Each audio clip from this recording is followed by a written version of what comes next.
I'm going to recreate my favorite rendition of the national anthem, which is, you have to imagine that I'm not Reed Landry right now, I am Scott Stapp from Creed. And this isn't an intimate comedy room, this is the Talladega Motor Speedway, fastest motor speedway in all of NASCAR.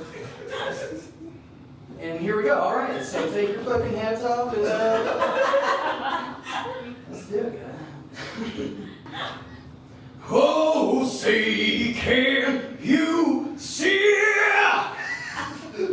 By dawn's early glare, what so proudly we hear at the twilight's last here, him bright star through perilous fire. Oh, ramparts we wall were so gallantly streamed, yeah, and the rocket's red glass comes bursting, oh yeah, they proved through the night that our flag was still here.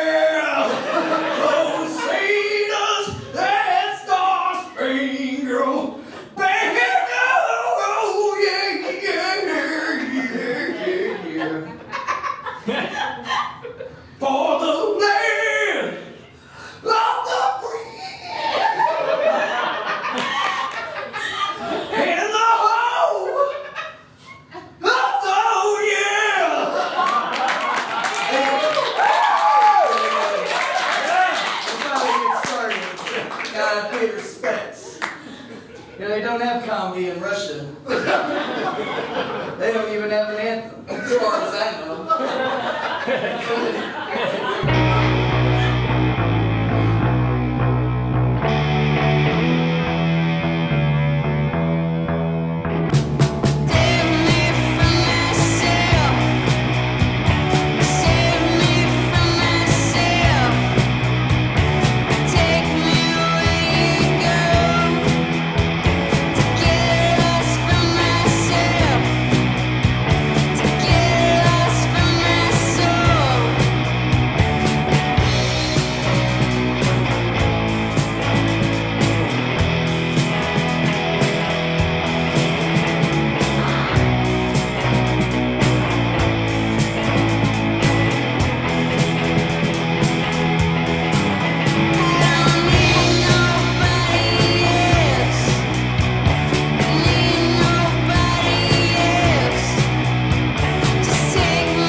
Natasha Ferrier!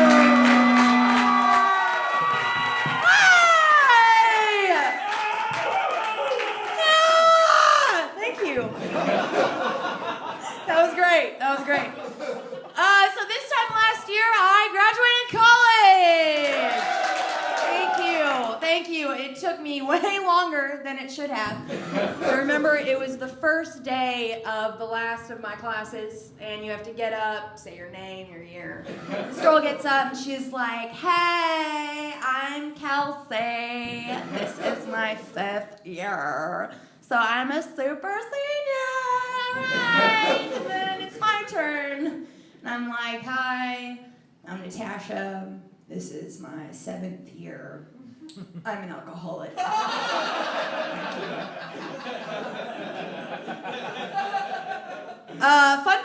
Fun fact, we're learning, didn't expect that, all right? Female kangaroos have 3 vaginas. Did you guys know? No. Yeah, well, it's good. It'd be weird if you did that. Like, oh, I know, everybody knows. They do, and the thing is, they evolved to have 3, like, sluts, am I right? What are they doing? I never went through a slut phase, because my dad was there. But also, because when I was 16, my mom was like, what do you want for your birthday? And I was like, oh, maybe some books. Like, I'm going through a reading phase, you know. So people always laugh at that, like, reading. So she gets me 2 books. She gets me Tickle His Pickle, not a kid's book. No, it's a pop-up book. And then she got me The Guide to Getting It On, which is an 800-page manual. Like, it's still embedded in my brain. Chapter 8, Balls, Balls, Balls. That was the title. And after reading that at 16, I'm like, no, oh my God. But because of that, whenever I was in a situation where I might hook up with someone, you know, I'd get excited and be like, I read about this in my book. And I'd be like, what? And so I didn't get any action when I was a teenager. And then later in life, I found myself in situations that I did not read about in my book. Like, there is nothing in there about you holding your penis and bopping me on the nose and saying, quit hitting yourself, quit hitting yourself. I'm really awkward with pillow talk also, like the sexy talk in the bedroom. It's like some kind of exam, like you have your yes or no portion in the beginning. And he's like, do you like it? And you're like, yes. Are you gonna come? No. And then there's like the multiple choice part where he wants to know like where you want his jizz. And he's like, you want it on your face, you want it on your tits, and you're like, none of the above. Like, my ankle's fine. I grew up with movies. My parents, they weren't home a lot, so they just would like leave movies home for us to watch. So because of that, I had so many crushes on these like TV and film characters, you know?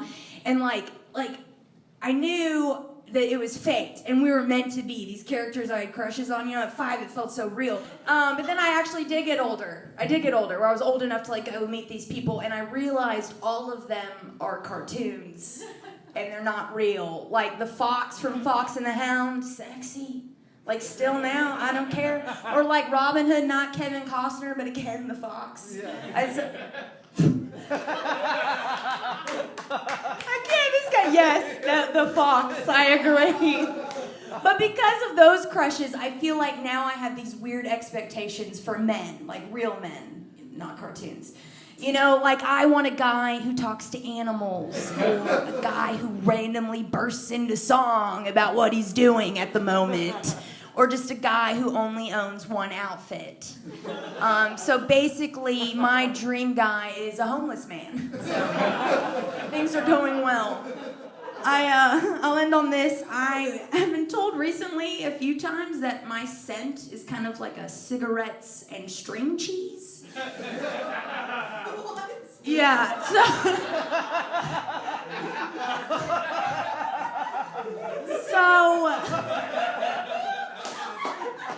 I've started, right, if that scent was like in a bottle, it'd be called like lung cancer lunchable, you know, like it's not sexy. So I've started wearing perfume, and my perfume is called You and I. So based on that title, now I smell like cigarettes, string cheese, and whoever happens to be nearby, like this guy. Yeah.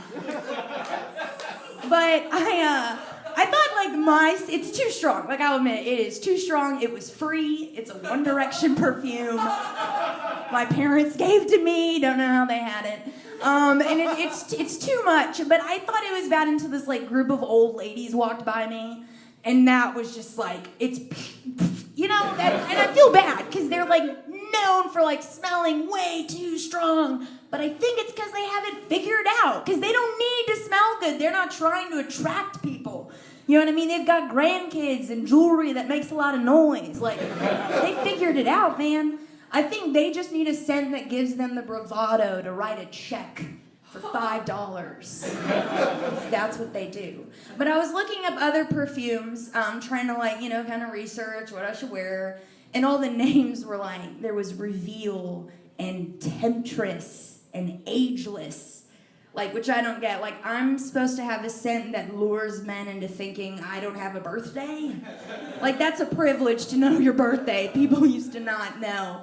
Like, that's ridiculous. Like, oh, Chadwick, I don't have a birthday. I was born in space. The space between 2 days. It's like leap year, Chadwick, but people actually give a shit. So yes, Chadwick, I am ageless. I'm just a revealing, tempting 5'9" toddler. I'd put on a tantrum, but that scent doesn't come out until October. Like, that's just so dumb. But I kind of want to start my own line of perfumes for women who just want men to fuck off. And I give them names like Commitment by Ferrier. Or If I'm on a Diet, You're on a Diet by Ferrier. Or just a simple I've Seen Bigger. Natasha Ferrier, thank you. My friend and co-worker, Donnie Marsh. All right. I went to Old Navy today, so not a great day. And I got a receipt. The cashier told me, like, hey, on your receipt, there's a survey. Fill it out. Might get some bonus cash. I was like, all right. So I went back home, didn't have anything to do. So I filled out the survey on the receipt. The first thing it asked me was, how old are you? I put 35. They were like, end of survey. Don't need to hear any more from you. Then I realized that I've graduated from the coveted 18 to 34 demographic that really runs everything as far as marketers are concerned. And that's really stupid, because 18-year-olds and 34-year-olds have nothing in common unless you're a senile billionaire who's like 85 years old, in which case you'll marry either one of them, you don't care. But I figured, okay, now that I'm 35, I'm like, cool, now at least there's one perk. I can talk trash about millennials. Finally. Have you met these people? They're so ignorant and lazy. Like, they don't have the shared experiences of our generation, you know? They don't remember where they were when LBJ pardoned Martin Luther King for shooting Kennedy. Like, they don't remember where they were when the first woman was invented. Like, they don't know their history. They don't know basic historical facts. Like in 1790, Eli Whitney invented the what? Cotton gin, that's right. It was so important. It revolutionized the South forever because it could turn cotton into gin. And it destroyed so many families from alcoholism. It's always been hard for me to get good advice on sex. Going back to when I was 9 years old and I was first curious about it, I went to the local expert, my next door neighbor Eddie, who was 10. Remember when you were a kid and every kid a year older than you is just an authority on everything? So I went and asked him if he knew anything about it, and he realized I would believe anything. So he was like, oh yeah, I'm already having sex. I was like, really? He was like, yeah. I was like, with who? He's like, some 15-year-old. I was like, wow, 15.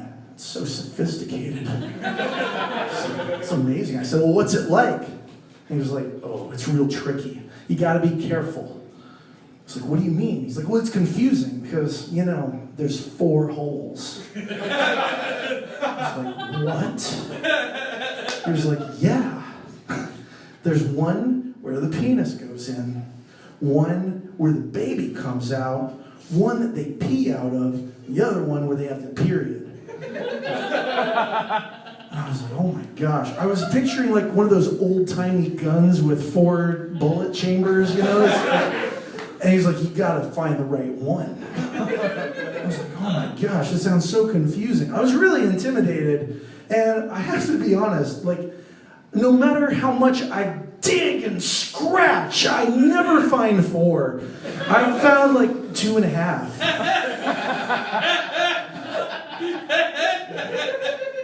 I'm just kidding. I'm an expert on sex, honestly. I'm the authority. Oh. Okay, I see some of you are skeptical. All right, I'll prove it. I've done it a whole bunch of times. There's a bunch of different ways. There's a lot of positions, the sleepy zebra, the wily watchmaker, the overly aggressive mortgage lender. And if you need any help, like if you would like to have more sex, I got a great tip for you. Get married. Some people are skeptical. Whoa. It's like, married people don't have that much sex. Sometimes down the road they don't have as much sex. But you know what they do before that? They have a lot of sex. So here's my guarantee to you. If you feel like you don't have enough sex, if you're especially like you're just like, I'm never get laid, I'll tell you what you do. This year, get married. And if you don't have sex at least 10 times, I will have sex with you. I get words mixed up sometimes, and it gets me into a lot of trouble. Like a couple of years ago when ISIS first became famous, I got them mixed up with the popular British rock band Oasis. And that led to a very unfortunate and heated argument with my uncle on Facebook, because he's a Gulf War vet, has some ties over there, and he was like, ISIS is terrible, they have to be stopped. And I was like, I don't know, they're kind of a guilty pleasure for me, It's like, I like their videos, they're kind of funny. It's like, they hate everybody, they think they're better than everybody else, but they fight each other too, And he was like, what? And I was like, yeah, they're bad boys, And he was like, they're modern day Nazis. And I was like, I think you're overreacting. Unfortunately, we had this conversation on Facebook, and now I'm on the no-fly list. Seems like a big drug crowd in here. I don't know. Maybe a vocal minority. I like drugs. My favorite drug, though, is testosterone. It is amazing. I've been high on it since I was 13 years old. For those of you who don't get to partake in it, testosterone is a hallucinogen that makes men think that they're funny. And it's so good. Like if women could take it recreationally, they would never stop. Because I wake up every morning thinking, everyone wants to hear what I have to say. I'm certain of every opinion I have. And I know where I want to eat, and I'm just going to go there. You guys have been great. Give it up for Ryan. He's a great comic. Give it up for Ryan Darling. Give it up for Donnie Marsh, everybody. This is really special. Donnie is kind of like the dad of the Chattanooga comedy scene. Not in the way he's responsible for anything, but as much as he just will come up to you at a show and be like, you see this sweater? I got it on sale. Anyway, I like that. You guys are a good crowd. I'm trying to act natural. There's a lot of cameras here. I kind of feel like a model for depression. So I'm just going to try and loosen up with just a good old goofy joke. So here we go. What did the Czechoslovakian doctor say to the woman who gave birth to conjoined twins? What? Would you like separate chicks? Oh, the joke is way worse. What did the Chinese doctor say to the woman who gave birth to conjoined twins? He said, oh, hello, nice radio. Would you like separate chicks? Guys, that was a test to see where my races were at. And you could pan over here. That guy's racist! What the guy actually said was, what the Chinese doctor said was, you can keep the boy. So, groaning's the same as laughing. Anyway, I was a homeschooler. Homeschooling's a little weird. For instance, we didn't have science. We just took Bible twice. That's how we did it. My favorite science lesson was the story of Noah and the Ark. Real fun thing that the Bible leaves out of that story is that Noah not only picked up the animals, but he also dropped them off in their proper climates. Allegedly. I like to believe that Noah and the penguins just did not get along at all. That for 40 days and 40 nights, the penguins were just like, are we there yet? Are we there yet? Are we there yet? Are we there yet? He's like, I swear to God, if you guys don't shut up, I will turn this ark around and drop you off in the frozen tundra with nothing but a bunch of bears. And since God made you flightless, you're evolutionarily fucked. It never fails that every time I tell that joke, somebody will come up to me after the show and be like, hey, you do realize that penguins and polar bears are actually on completely different sides of the planet? To which I always respond, I didn't know that because I was fucking homeschooled. I've been trying to stay in shape. I have been going to spin class and yoga because I am trying to get the body of a MILF, you guys. That is what I am going for. I think I just kind of look like, you can get it here on the... I look like about 3 months. Like, I feel like I'm about to give birth to a PBR. Like, that's what's going to happen. So, despite popular belief, I've not been arrested. Some people woo, you're not supposed to get arrested. But I did, like, I have a trick. My trick to not getting arrested is I just treat cops with the respect they didn't get in high school, which made them become cops in the first place. One of my favorite movies, my favorite movie of all time is the movie Jaws. And it's kind of my downfall too, because now anytime I see a movie, I just compare it to the movie Jaws. Like, for instance, you know the movie Love Actually? Yeah. It's basically Jaws, except instead of a shark, it's just not telling somebody how you feel on Christmas. Sharknado, that's the Jaws of Twister movies. Or the Twister of Jaws movies, however you want to look at it. Anyway, I'm 30 years old and I just moved out of my parents' house. It does not deserve that, but thank you anyway. But to get readjusted with life, I did buy 2 cats, and I just named them Mom and Dad. And much like my real parents, they just sit there and silently judge me. I also got a dog. He's half pit bull, half breakup dog. Dude, don't awe that. That's a good joke. It's a fucking solid joke. Half pit bull, half breakup. And this is like a big thing in my life to get a dog because like my parents always discouraged me from getting a dog when I was a kid. Like when I was 6 years old, I asked my parents if I could have a puppy. And my dad was like, sure thing, champ, we'll get you a puppy right away. But first, we're going to make you watch this little movie called Old Yeller. And if you haven't seen Old Yeller, it's basically the Jaws of having to kill your own childhood pet movies. It's that one. I get a lot of that pressure to get married these days. It's tough. Dating is difficult. I don't even do the Tinder thing.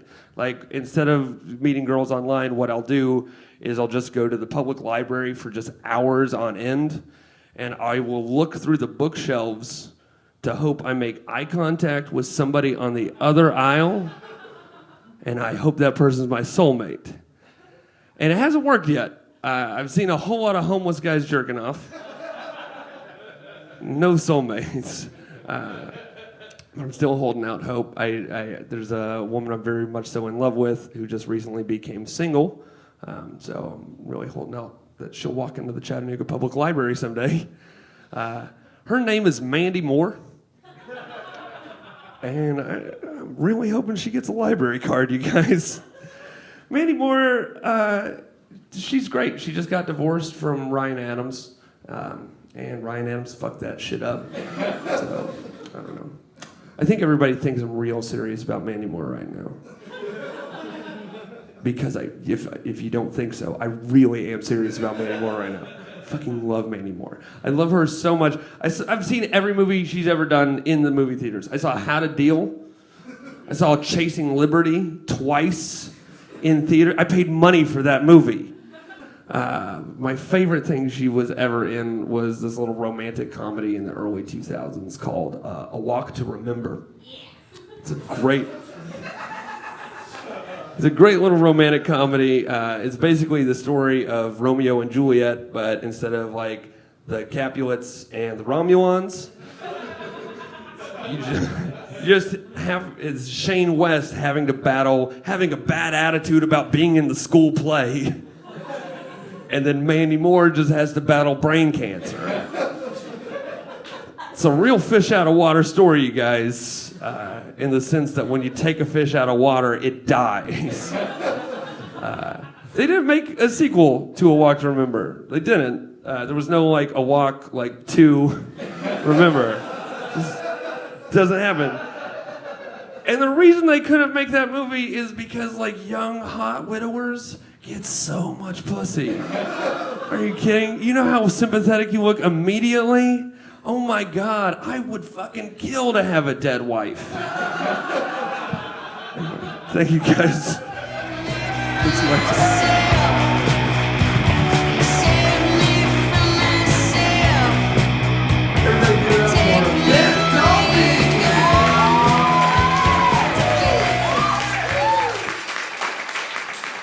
It's been a strange day. This is my second shirt of the day. I was taking a piss earlier today, and one of the buttons popped off and it fell into the toilet. And I was sitting there examining which one of the buttons it could have been, and I realized it was one of the unfastened buttons. Guys, you'll never feel as fat in your entire life as the day that the unfastened buttons simply can't take it anymore. I like to think it was just like sitting there looking up at the rest of the shirt, just seeing the horrible fate that awaited him, you know? And he was like, fuck it, I am getting out of here while I can. I will take my chances in the water and whatever lies beyond. I work as a waiter, which is fun. I work at a restaurant that's got really strange policies that I don't really understand. One of the policies is that you have to be clean shaven unless you're growing a beard. Which never really made sense to me because A, I didn't know that there were other options. And B, I wasn't aware that you could take basic facts about the universe and proclaim them to be restaurant policy. I didn't know that you could be like, hey man, from now on, when you drop a cup, it's gonna accelerate at 9.8 meters per second squared towards the ground. That's our new policy. I get a lot of complaints there at my job. I got so many that I just stopped giving my name to tables, which really backfired, because now all the Yelp reviews just describe me physically. So there's a bunch of reviews on Yelp that are like Jack White who ate his feelings only refilled my tea one time. Or unsuccessful Bobby Moynihan made us wait for hours before he took my order. Or Samuel Tarley wearing a Jon Snow costume called my mom a dick. I'm glad you guys liked that joke. Doesn't hurt my feelings at all. You guys didn't really consider that, did you? You know, I usually don't get off work till like 3 o'clock. In the morning, I usually don't get home and try to unwind until about 4 o'clock. So it's rough. Like, you know, I think how late it is relative, you know? Like, I don't think 4 o'clock is that late, but my neighbors do because they keep fucking calling the cops on me. Even though I'm just trying to listen to the new Radiohead album. You know, I'm trying to mind my own business. And as a night owl, I don't really get that same luxury. Like, I can't do that to them. I don't get to call the cops, and they'll be like, what's the problem? I'll be like, it's noon, and they're mowing their goddamn lawn. I can't call the cops and be like, hey, it's those goddamn birds again. They just keep chirping. One good thing I like about being a night owl is I get all my shopping done at Walmart at roughly 3:30 in the morning. And Walmart at 3:30 in the morning has amazing deals. I don't know if you guys know this, but you can get a 16-ounce ribeye for the same price as a few bananas at 3:30 in the morning. All you have to do is go to the self-checkout lane and weigh it as bananas.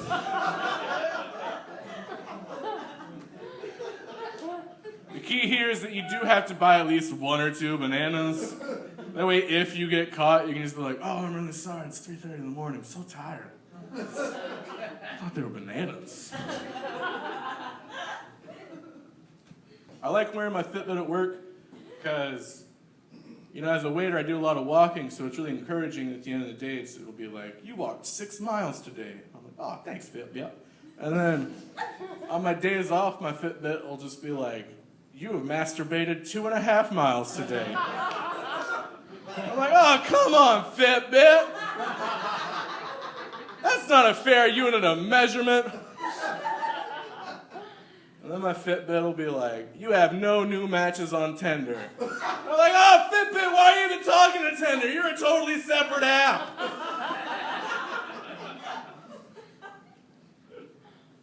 Fucking Fitbit.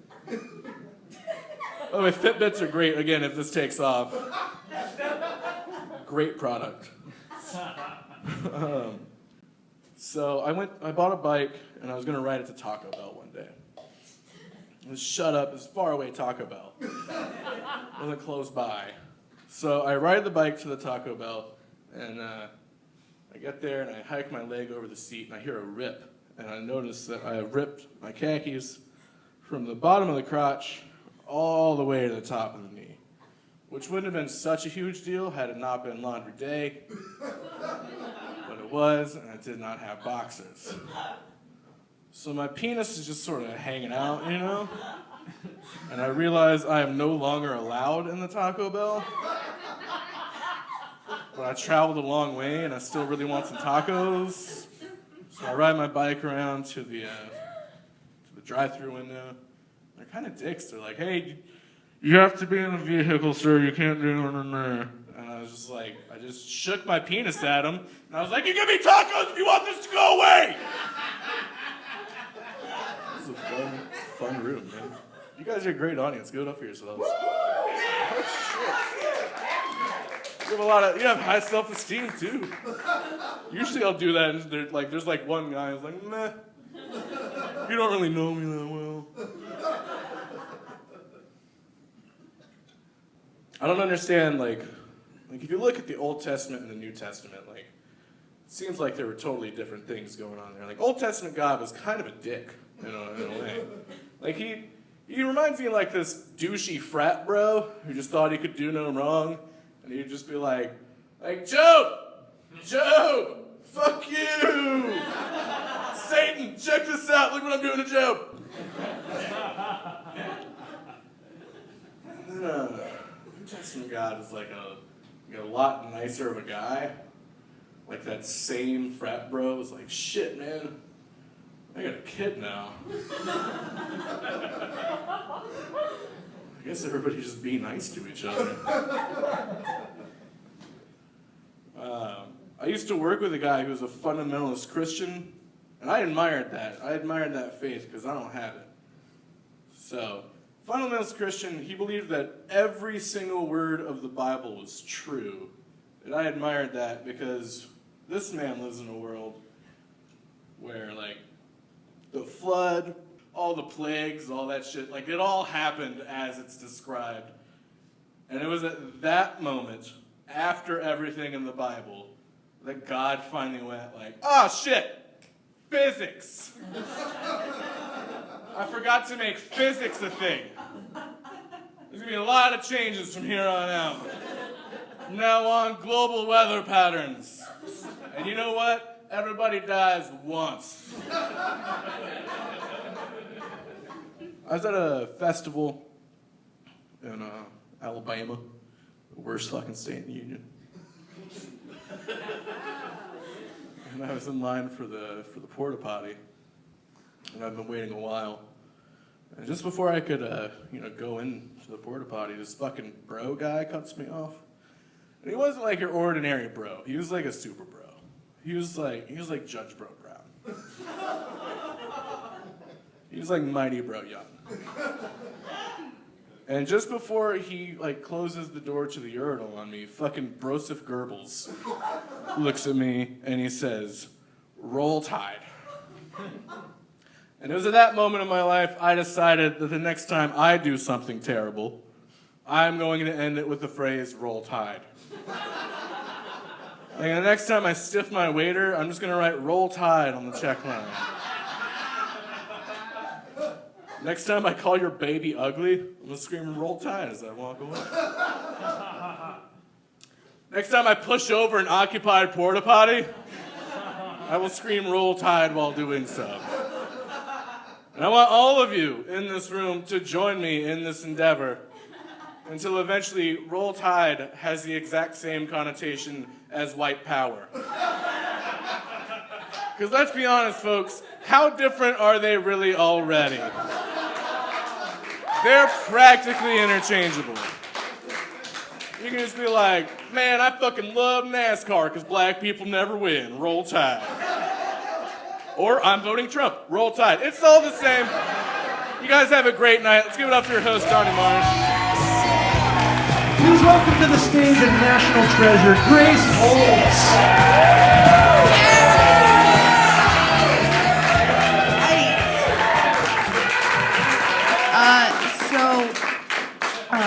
I know you can tell, like, I've been to college, right? And I studied a lot of, like, sociology courses. And in one of these courses, we learned that about birth order and how everyone has literal specific personality traits based on the order of their birth compared to their siblings, right? And I raised my hand. I was like, what about only children? And my sociology professor with a PhD said, social scientists who've dedicated their lives to learn why people act the way they do don't even touch only children. It's like a wild card. Why are you an only child? I'm like, no, I'm not a freak. But I am. I am an only child. Yes, that means I don't have siblings, but more than that, it means that my parents decided to have me because my mom gave my dad an ultimatum.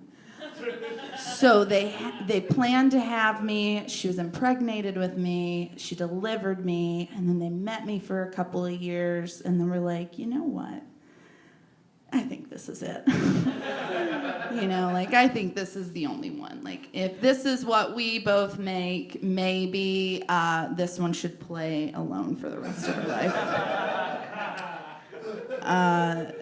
When I tell people I'm an only child, it seems like they've discovered the secret of my personality. Like, oh, okay, that makes sense. As if apparently I have the social etiquette of a beaver.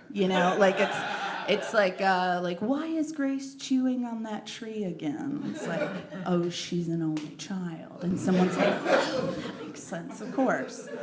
Wild card. And so we would go on family vacations a lot. A lot. And all it was my two parents getting rip-roaring drunk to forget that they had fucked that one time and created this albino chubby mistake.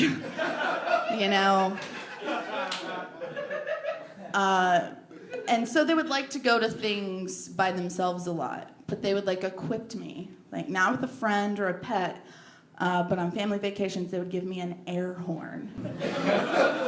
And my mom would be like, here you go, we're gonna go over here. If anything gets weird, just blow your horn. So this one time we went on a cruise, and I was 10 years old, and it was a great cruise, and after we got done eating our overpriced escargot or whatever, we were walking around the ship, and my parents wanted to go to a nightclub. So they walk up to the nightclub, and my dad talks to the bouncer, and he's like, hey, is this a 21 and up bar? And he's like, yeah. So my dad got down on one knee. He was like, Grace, you can't come in here. Do you have your horn? And I was like, hell yeah. And he like patted me on the shoulder like the son he would never have. And I just went on my merry way. Those were my family vacations. Oh man. Only children are bizarre, but no, like, more importantly, like no one talks about the parents of only children. Those are fucking freaks. I belonged to 2 of them. For instance, when I was little, I was obsessed with 2 things. Just 2. Dolly Parton and balloons. And I like to incorporate both of them. And I think it was like I wanted to be her. Like I wanted to have such amazing tits. And like cover them with sequins and like maybe write a hit or 5 songs. And do it so well I had my own amusement park. You know, like... So every time my mom would go to the grocery store, I'd like make her pick me up a pack of balloons. And I'd go home and I'd blow them all up. And I'd lay them on our living room floor and I'd pick 2 and I'd put them up under my shirt. And that was that. So for a very short time, and my childhood home looked like a very poorly executed surprise birthday party, like hosted by a very well-endowed 6-year-old. Being single is hard, like it is, and every woman is prepared for it. You're out of your mind if you think every girl has not had like that talk with her mom. Like those 3 famous conversations where she sits you down, she gives you like the sex talk. She gives you the what happens when he comes on your face talk. And the breakup talk. And the first talk is like, don't have sex. And the second talk is like, but you're gonna have to let him come on your face. And then the third talk is like, and then he's gonna come over and he's gonna reach in your chest and eat your heart and leave. But you need to still bring him to orgasm and do his homework for at least 3 months after. It's your civic duty. That's love. That's love. And so, like, after I went through this breakup, I did something drastic. Like, I always just do something drastic. And this time it was growing out my bush. Like, I was raised in the generation of, like, porn. Like I was, like all of us, all these women, I'm looking at them and they were. We were raised in the generation where it's like, oh, you don't have hair down there, you don't have stretch marks, and your boobs can't move except in like a sexual way. Do you know how boobs really move? The other day I went to the grocery store because I was like, you know what? Feminism. Feminism, fuck a bra. I know I'm a double D, but fuck a bra. And I was walking into the gas station and I caught myself in the reflection, and it was just like 2 squirrels in a hammock. Like, that is what boobs really look like. It's not this, like, cute, bouncy thing. They have a life of their fucking own. It is left and right brain. So anyways, I grew out a bush. And after my boyfriend would, like, ex-boyfriend would come over and I would like do his homework and shit, I would find his hairs like in my bed. You know, he had this like curly brown, like pretty hair. Like I'd hold it up and I'd be like, God, I fucking miss you. Like, where did you go? Why'd you leave? Right? And then I moved, got brand new sheets, erased that part of my life, and I kept finding his hairs.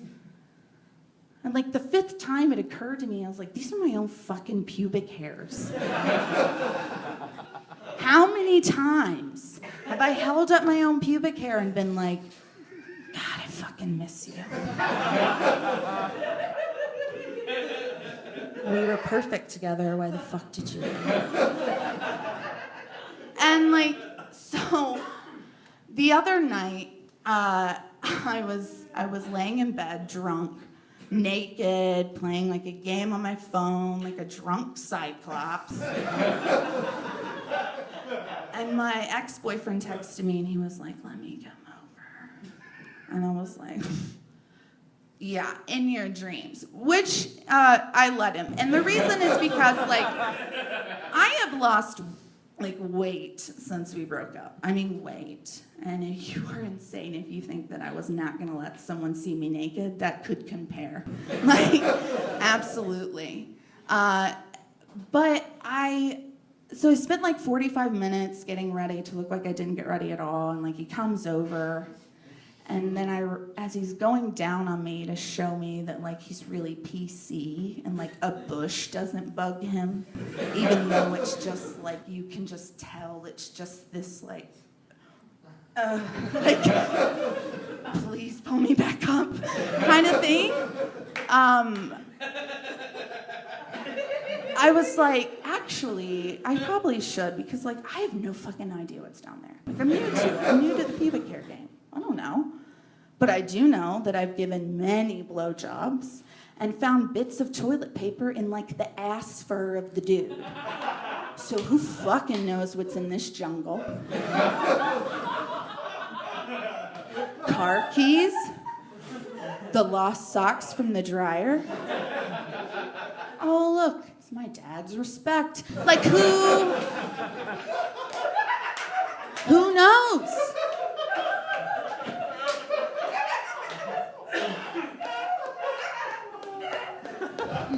Okay, whatever, I'm Grace Holtz.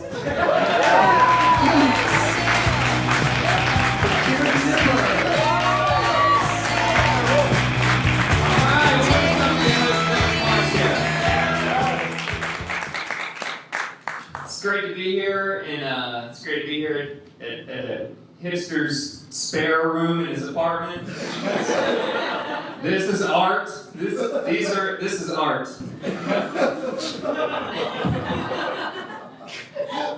My roommate is gonna come back later and pick up his didgeridoo. It's okay. All right.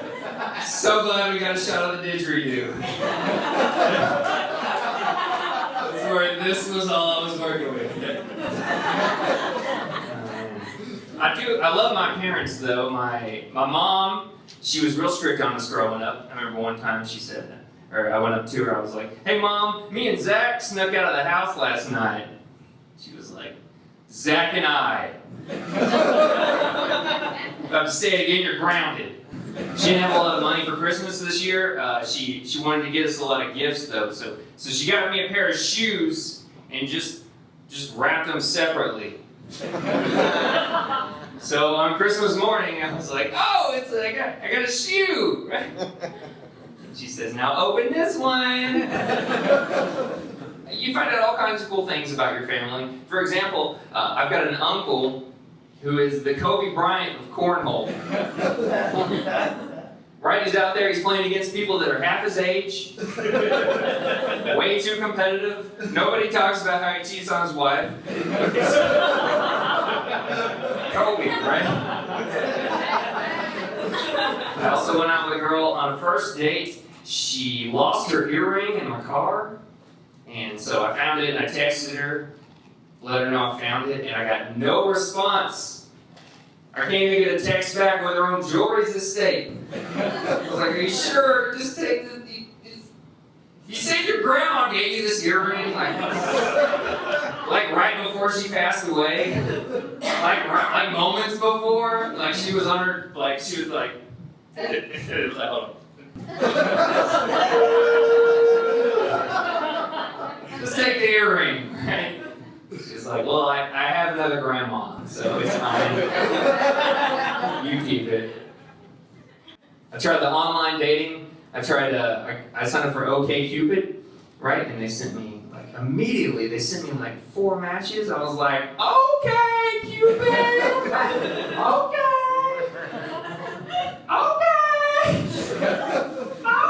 Why'd you pick her?" I don't even do online dating anymore now because I got the secret, you guys. I figured out how to take home somebody from a bar. You want to hear it? Here's how you pick up somebody at a bar. Pretend to be their Uber. It's that easy. Figured it out in the parking lot. This girl came running up to me and she was like, "Oh, I'm so glad you're here. My friends are on their way. We're going to the south side." It's like, "No, we're going back to my place. Your drinks are already paid for. Your friends can still come." I'm not gonna try to kidnap somebody by pretending to be their Uber, you guys. I was on a bicycle. I just hopped in the basket. It was a little ET date. That's my time, thank you. Incredibly funny Elijah Craan.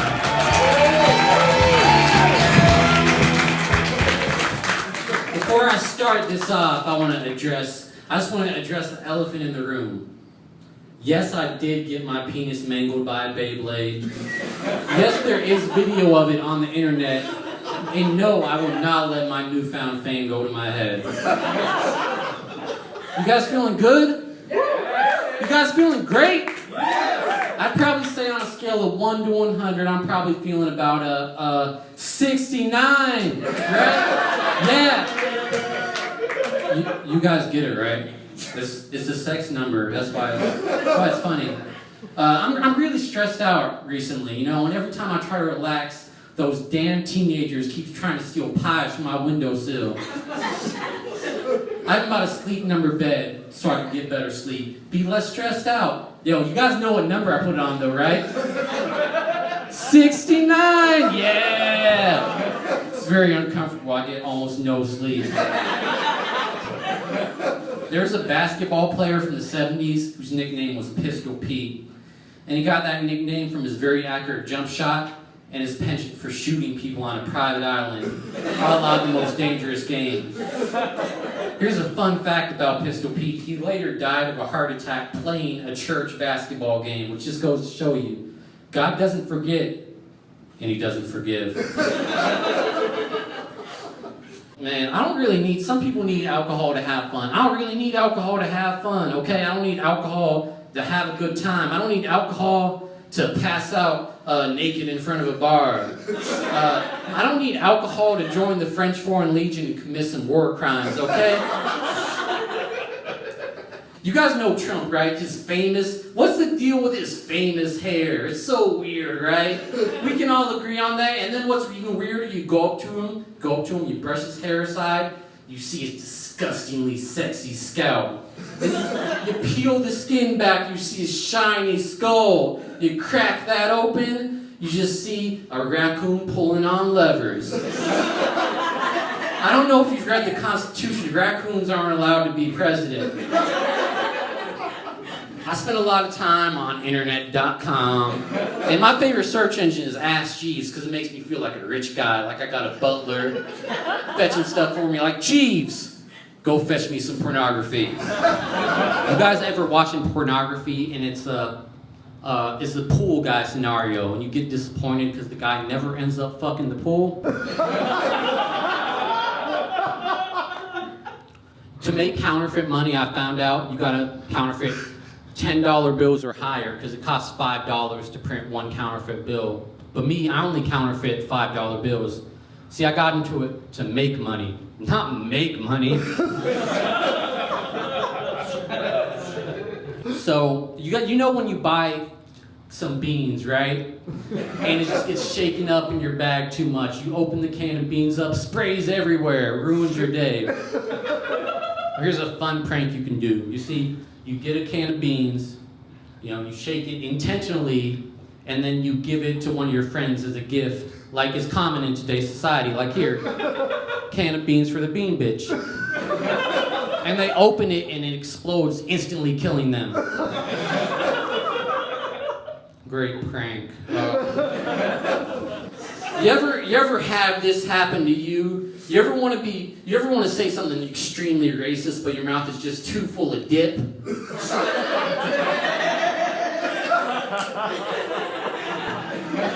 So, you guys, are you Donnie's friends? Yeah. What do you do for a living? I work for you. You're a huge nerd.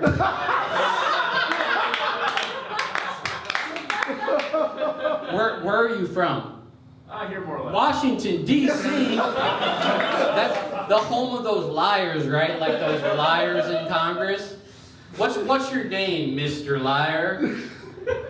Trump. Oh, Mr. Erectile Dysfunction? That makes 0 sense. Why would your last name be a medical condition? I mean, he's from what? Of course he's gonna lie, he's from D.C. You know. What about you? What about you? What's the question? What's your favorite movie? Name a movie you like. I don't watch movies anymore. This guy ruining. Madagascar. No. Fight Club. Oh, The Godfather. I'm gonna do an impression of The Godfather. I'm the Godfather.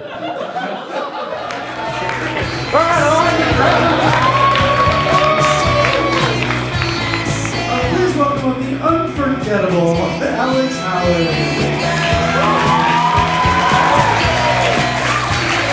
Hey everybody! I love music so much. My favorite thing in a song is when there's clapping. Like any song with clapping. Yes, I love it. It can literally be anything. Just like, Alex Howard is a big stupid fucking idiot. Oh, that was nice. Shoot. I don't know what it was. Play that back. I need to hear that again. Solid. But it's everywhere in music. You guys remember Adele? That smash hit, Rolling in the Deep? You know why that was so popular? Was it the deep, thought-provoking lyrics? No. Was it Adele's amazing vocal performance? Heck no. No, sir. I'll tell you what it was. Third verse starts, and what they do? Get all those instruments out of there. Start clapping. It's not even fair. But it's been everywhere in music. Like, they've been doing it for ages. Like, remember the Beach Boys? They clap in every single one of their gosh darn songs. Like, remember I Get Around? Every single verse of that song starts with them clapping and stomping. Stomping's just clapping with your feet. That's not fair. You know what else isn't fair? I was a victim recently of a crime. Happened to me. A package was on my doorstep, and it got stolen. And inside this package was a lock and a key. And I hope this is just like a one-off thing, or this could just be the start of the biggest wave of inconvenient crimes the world has ever seen. Like, help, somebody took my bike lock. Your bike okay? Like, yeah, they just took it's inconvenient. Like, how do you even safeguard against crimes like that? Like I bought a hide-a-rock fake rock for my hide-a-key fake rock. But this criminal mastermind saw through my ruse. He lifted the hide-a-rock fake rock, took the hide-a-key fake rock, put the hide-a-rock fake rock back over the key. That's not what the hide-a-rock fake rock's supposed to hide. Ridiculous.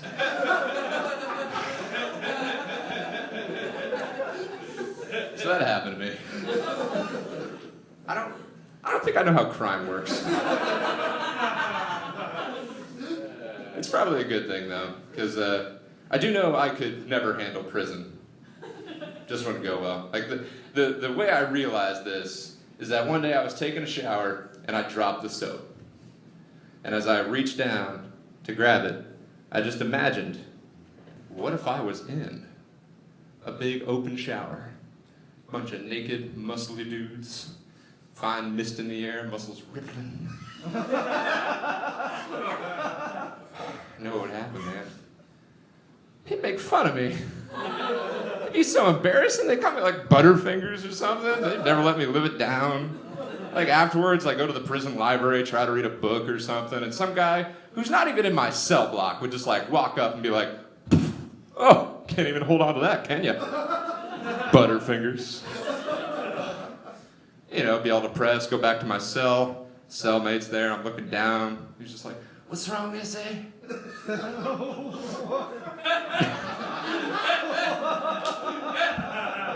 I go, oh, man, snake eyes. It's been a rough day. Drop the soap, people are making fun of me, it's just tough. It's like, oh, don't worry, man, I got you. Here. Too slow. Blood Butterfingers. Like, what do you do in that situation? You like find a guard or something? Just like, Mr. Guard Wilkinson, can you help me? A lot of the other prisoners are being really mean to me. I dropped the soap and they're calling me names, and it's just, prison's not fun anymore. It's like, don't worry, little buddy. I'll talk to him, okay? Or just get back up there. Scamper off. And recess would come around, be out in the yard, everybody's having a decent time. And they just walk up to me and be like, hey, Butterfingers. What? Heard you talk to Guard Wilkinson. Says, you don't like the way we're treating you. Like, well, no, I mean, I didn't say anything. I just, I know you guys don't like tattlers. No, it's like, no, we know you said it.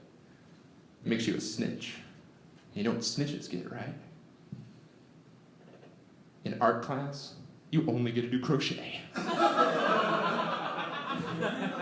It's like, no, that's not fair, all right? Like, the prison is not well funded. All we got is red thread, and the only template they have is for a fucking apple. You can't even make like a leaf and get creative, do like a little worm. It's not good. You're never gonna get a gold star with just red thread.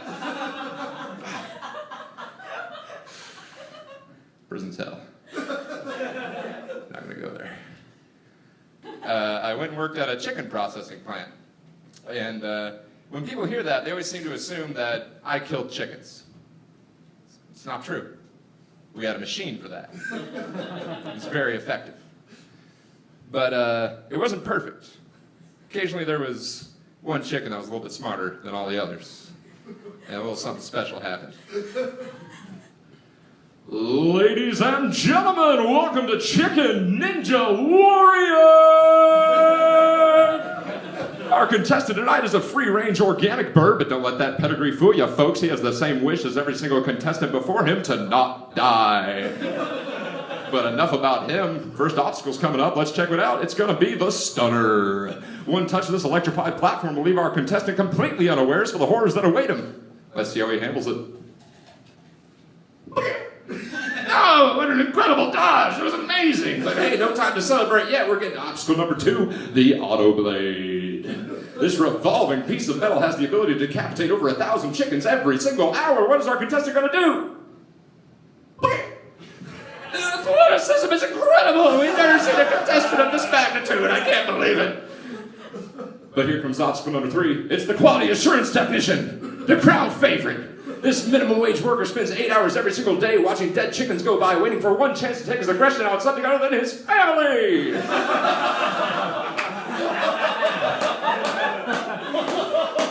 But wait, what's this? The quality assurance technician stepped out for a smoke break without notifying the supervisor. Looks like our contestant gets a free pass onto the final obstacle, the boiler room. He's been pretty quick so far, but he's going to need a little bit of endurance for this one, folks. Let's see how it goes. Oh! He burned to death. That's gonna do it for tonight's episode of Chicken Ninja Warrior. I'm your host, Alex Howard. God bless America. You're very funny. Read Landry.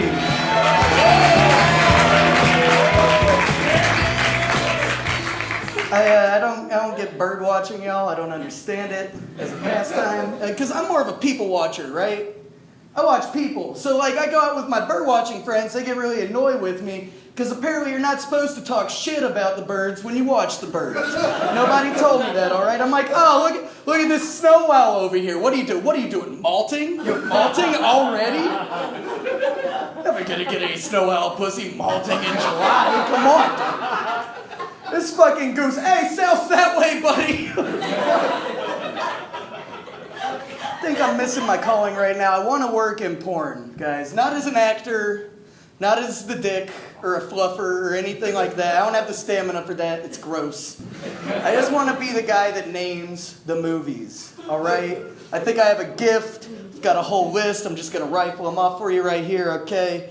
We all know the basics. You know, you got Saving Ryan's Privates, Forrest Hump, the Tom Spanks collection, Pacific Rim Job, It Swallows, Battlefield Girth, The Hills Have Tits. They don't all have to rhyme. All right?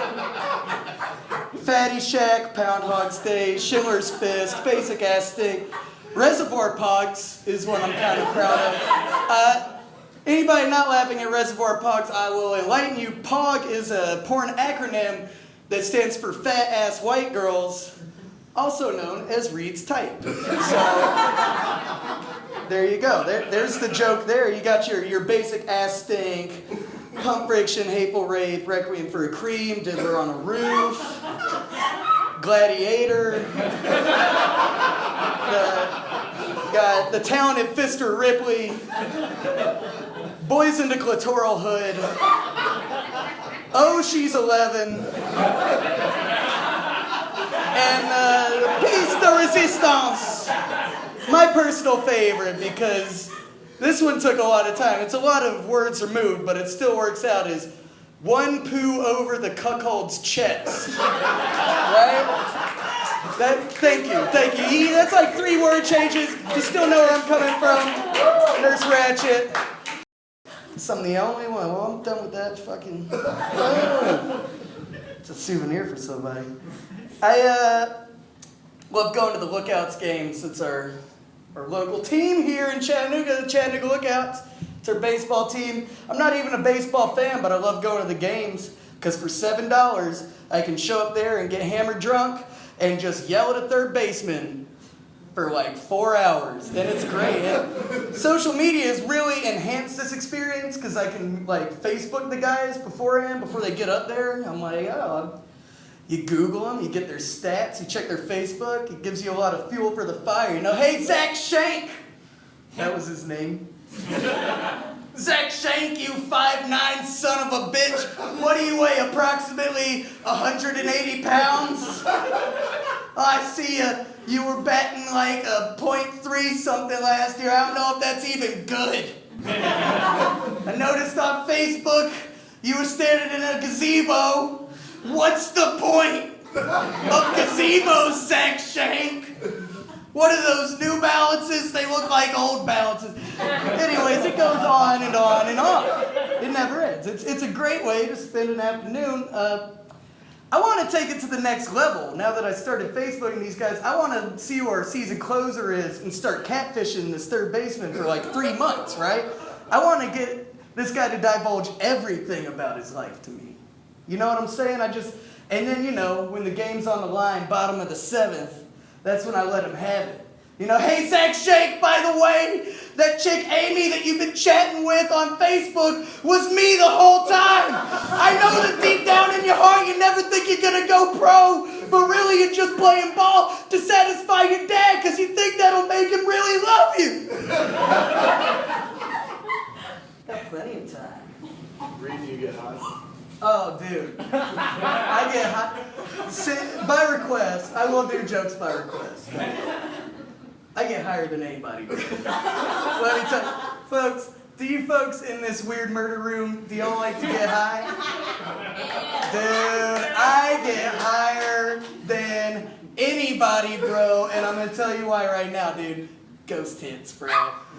Fucking ghost hits, man. You take that rip. You gotta fucking hold it, dude. You hold that shit, alright? See, Bill Clinton, he never inhaled. I never exhaled. And that's why I get way higher than Bill Clinton. I'm still holding a hit in from his administration. Alright? And there it goes. There it goes, alright? The trick to getting higher than anybody, right? Okay, you get a fat bag of weed, okay? You smoke down, you chief down on that all day, all night, 24/7. You're chiefing. Right? You're splitting it with your homies. Sometimes you're not, because you're like, I gotta get higher than you, otherwise I'm not higher than anybody. Alright, then guess what? Eventually you run out of weed. You're calling your boy, he's not answering. So then what do? Resin hits, y'all. You're fucking taking resin hits out of the bowl. Eventually you scrape your whole bowl dry. It's crystal clear. You got no resin. Then what are you gonna do? You smoke your own hair, dude. Because there's weed in there. That's why I lost my last job. Eventually you're completely bald, still higher than anybody, but you're starting to fade. Then what? Black tar heroin. It's great. But I love quantum mechanics, I love quantum theories, it blows my mind. I just wish that was a job that I could get as a quantum mechanic. I think it would be great. You know, like, listen, lady, I don't know, like, if it's, you know, your fan belt done came undid, or like really on like the molecular level, electrons and atoms and nothing else ever really touches anyway. So who's to say if it is ever really connected, or even really like while I'm talking to you right now and your car's in the garage, that it's not just a wave of probability waiting for my mental mind to assert it into the physical realm. Or maybe it's like your alternators. It's funny because I don't know shit about cars or quantum mechanics. No, it's a big old pet peeve of mine. People be like, oh man, you should have read the book. The book was so much better than the movie. Of course the book was better than the movie, man. Your imagination doesn't run on a budget. You know, like, of course, like, the Harry Potter, the movie, would be better if Frankie Muniz played every single character in the film. But it just doesn't make sense to do that on a budget. You know what I'm saying?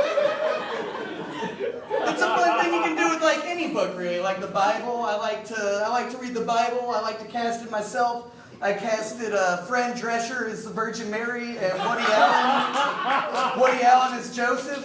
The Christmas Story. It's great.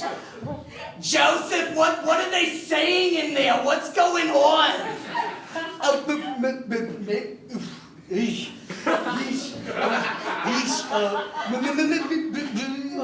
Mary, I don't know. I talked to the guy at the desk. He said they were completely booked. He said they were completely booked solid. I don't know what. He said we could sleep in the manger. She said, the manger?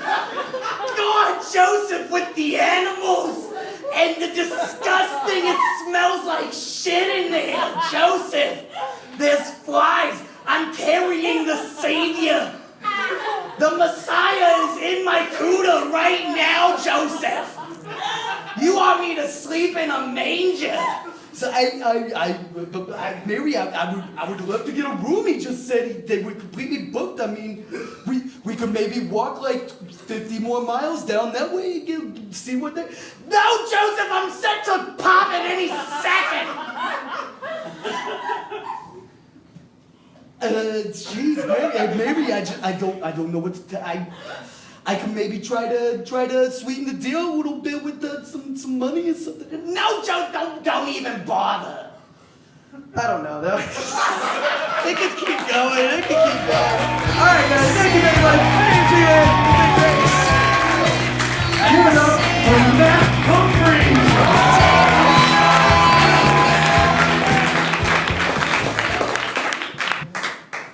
All right, we've had enough fun.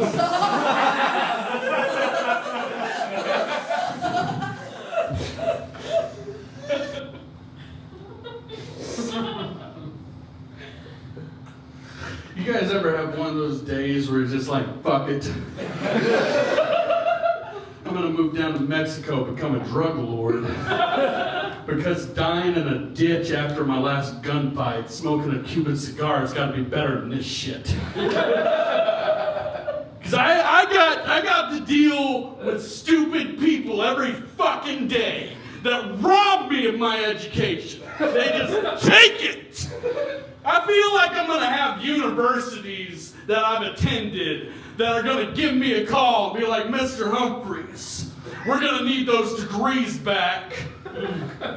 You've been talking to that bitch Becky too long. You're no longer smart enough to have these. I also have a bunch of fucking morons in my group of friends. And sometimes we're in a group text together. Nothing makes me more fucking furious. I was at work and I was just like, hey, how are your guys' days going? I'm a breakfast attendant with a goddamn motherfucking 2 degrees in business finance and fucking applied science. I pour gravy in a bowl. And Taylor's just like, yeah, my day's shit too. But then you get that motherfucker named Josh that's just like, hey, I'm at the beach. So I text Josh back, I'm just like, hey Josh, you still married to that bitch, Becky?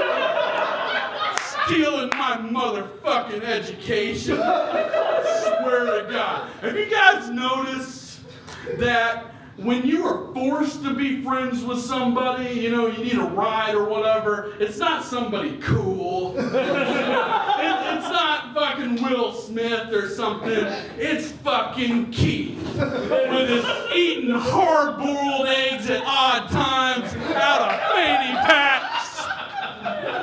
I'm sick and fucking tired of it, man. I mean, I'm just trying to live my life, and then fucking Keiths just keep fucking invading. We got a generation fucking full of Keiths. And you know, I have a theory about this current political environment that it's just a bunch of old people since they vote first. They're just like, we're gonna give you Trump.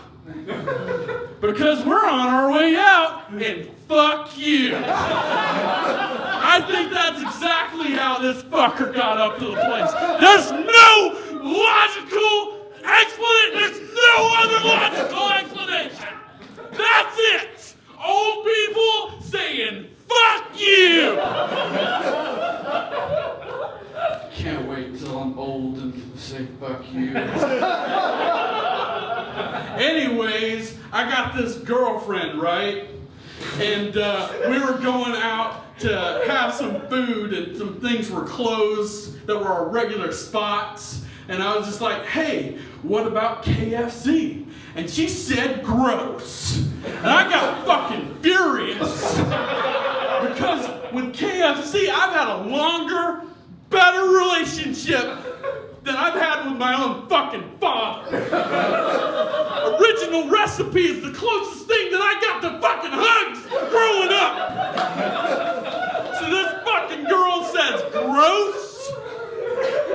I got furious enough to hit somebody. I don't believe in hitting girls, but I'll hit a fucking Keith anyway. So I found the first one I could find with the collar flipped up, fucking Sperry's, and I beat the shit out of that guy. I even hurt his feelings. I was like, you're the reason why your parents got divorced. Like, how do you know? So it turns out that a key to a healthy relationship every once in a while is beating the fuck out of a frat guy. So football's coming up. And you know, Alabama's a good football team. They got a coach named Nick Saban. You know how he wins games? He kills puppies. He has a puppy box right over here, and he lets his players get attached to these puppies. And then anytime there's a fucking mistake, he's like, go get a puppy from the puppy box. Then this one player who's had nothing his entire life picks up a puppy, and Nick Saban's just like, that's fucking Bubbles. Nobody likes Bubbles. Get Mr. Ham Ham, that's your favorite. Guy gets Mr. Ham Ham. Mostly big black guys just crying. Hands Mr. Ham Ham to Nick Saban. Nick Saban's just like, yeah! That puppy's dead. That'll teach you to fucking fumble the ball.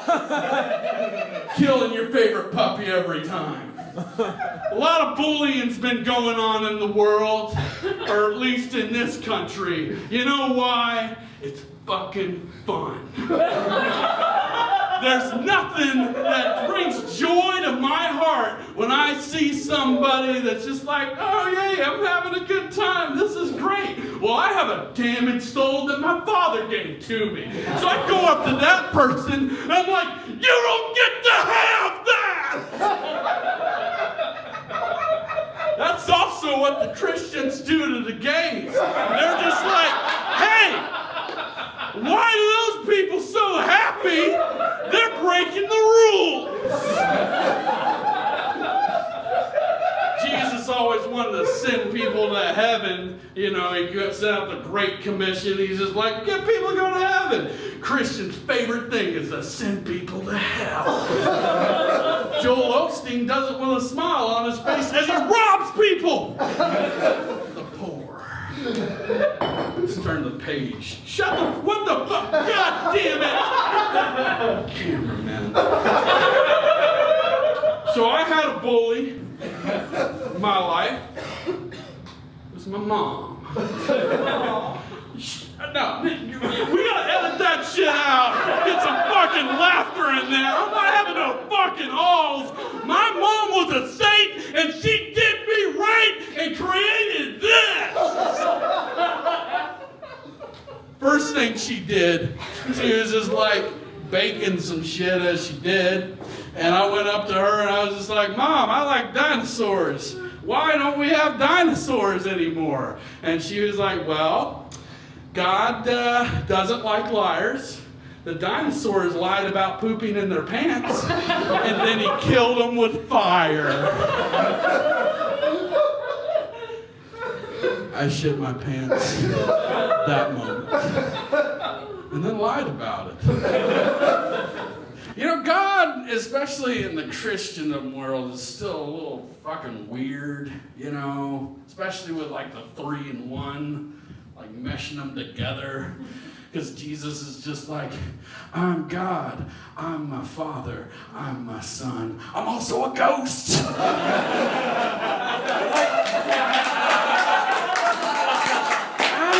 do you get into that? Like, I was just like, it almost sounds like Scientology. Like, that's some weird ass shit. You know, but the thing I don't get are the things like creationism, the things that science have just simply proved wrong. Because here we are in this day and age where we know that it takes 8 minutes for light from our star to get to Earth, for us to see that light and respond and just like, oh, look at this glorious world that we live in. 8 fucking minutes. So here we are when we look at the stars, millions and millions and millions of year-old light that enters our eyeballs, and we're just like, we get to see this majestic thing. And these motherfuckers say that the earth is 6